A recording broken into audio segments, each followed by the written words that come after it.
Comme chaque année, elle est de retour. La grippe. On en parle beaucoup, mais on ne sait pas toujours vraiment comment elle fonctionne, ni pourquoi elle revient si régulièrement. On vous explique. La grippe, ce n'est pas un simple rhume. C'est une infection causée par des virus bien particuliers, les virus influenza.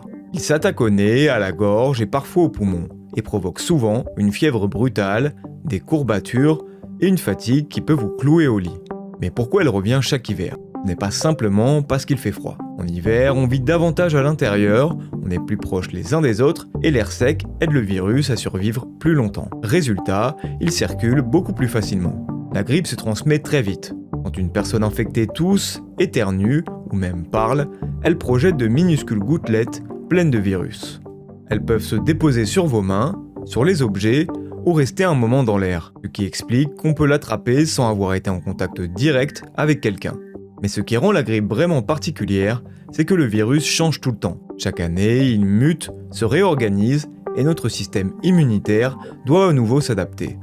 C'est pour ça qu'on parle d'épidémie saisonnière et qu'il existe plusieurs types de virus en circulation. Pour la plupart des gens, la grippe reste bénigne.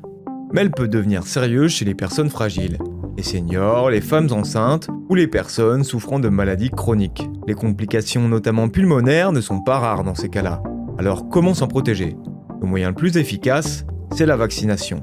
Le vaccin est mis à jour chaque année pour suivre les mutations du virus. Il ne garantit pas toujours d'éviter la maladie, mais il réduit fortement les formes graves et la durée des symptômes. Et si vous l'attrapez quand même, le meilleur traitement reste simple, repos, hydratation et isolement. Surtout que l'on peut transmettre le virus avant même d'avoir des symptômes et jusqu'à plusieurs jours après leur apparition.